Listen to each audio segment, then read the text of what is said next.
Hi everyone, finally I'm doing a OJ Simpson video. So this is timely now because just very recently a video was aired from 2006 which he did when he promoted his book and which was called If I Did It. So he hypothetically talks about how he would have done the murder if he would have committed it. The alleged murder was in 1995. However, he never stood trial and he was acquitted then of murdering his ex-wife and boyfriend. So this is a bizarre video because when you hear it, it sounds like he is actually confessing. He's not talking like, oh, if I would have done it, I would have went in the house and I would have maybe taken the knife. And no, he talks about in first person, surprisingly. And the only thing which is different from an actual confession is that he sometimes adds the word hypothetical. So in the end, it doesn't matter so much because of double jeopardy law. It's a constitutional right that you cannot be tried for the same crime twice. But let's have a look at this video here. This guy Charlie shows up, the guy who I had recently become friends with. And so he makes up this friend Charlie when he talks about how he hypothetically would have done the murder. So it turns out there's no Charlie, he just made it up, which is odd. If you would talk about how you hypothetically did the murder, you would just say, I would have done that, and I maybe would have done that, and so on and so on. But introducing a new character like Charlie is very strange. Either, if you're innocent and it's something really dramatic and you don't want to go there somehow, you might introduce some imaginary friend to help you get through certain things. However, if you are guilty, you might introduce Charlie now to avoid that you talk about yourself, that you basically accidentally confess, that you make sure you talk in third person because you talk about Charlie, or because, assuming you're guilty, that you distance yourself from the crime by now, having this Charlie somehow in between you and the issue. So throughout this interview, he has quite strong facial expressions. So if he would just talk about hypothetical and if he wouldn't be involved in the crime, it's unclear why he would show such strong anger and disgust. Yeah, he's showing his teeth, his nostrils are inflated. So it's unclear, why he would show these facial expressions if he would have nothing to do with that crime. I don't know why he had been by Nicole's house, but it told me. So he has a problem saying her name, Nicole. So he's misspeaking at this moment. There's some issue here. That's not a good sign. It's a red flag. You wouldn't believe what's going on over there. I'm thinking, well, whatever's going on over there's got to stop. In the hypothetical, I put on cap and gloves. Right. You reached up So he's laughing, which is seems inappropriate at this moment. into the seat for A knife, but I believe he took it. Charlie took the knife. Yeah. You go through the back gate. Yes. So she is completely tense. You see on her forehead these lines. Her mouth is slightly open. Her eyes are wide open. So it's also surprise, potentially even fear. Yeah, so she's very emotional here. And while I was there, a guy shows up. In the mood I was in, I started having words with him. Nicole. Words with him, which is an understatement, I suppose. It was a fight which ended deadly. Come out. And we started having words as... Again, and now here, complete disgust. The nostrils are widening, the cheeks are pulled up on each side of the nose, and you show the teeth, and it's very tense around the mouth. He shows these strong emotions which would be completely difficult to produce if you wouldn't have committed the crime. Things got heated. Heated, an understatement. I just remember Nicole fell. So he closes the eyes, he's trying to concentrate, so it looks really like he's showing these facial expressions of actually trying to remember something. I mean, he's describing it, the crime he committed. And hurt herself. And she hurt herself, again, also an understatement. So he's distancing himself from the crime by using language which doesn't really describe it. This guy kind of got into a karate thing.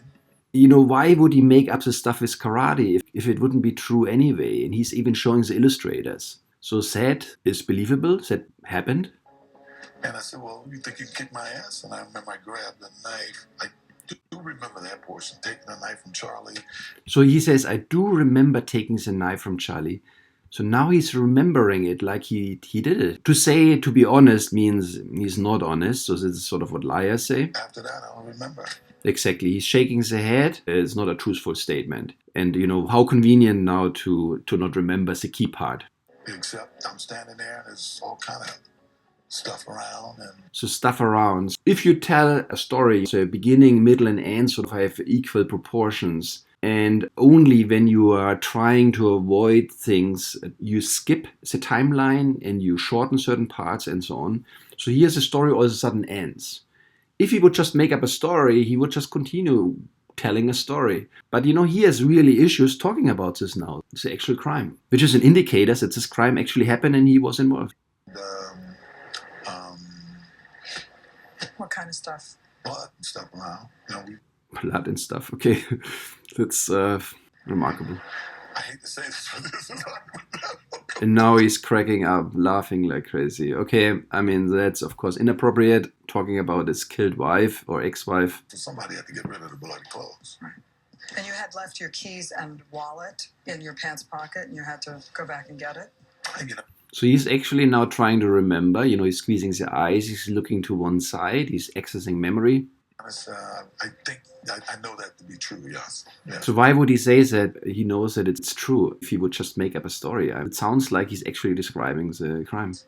Do you believe in heaven and hell? Yes. Do you believe that you're going to see Nicole someday? Yes, I do. Big smile. So that's not even duping delights, it's just big fat happiness.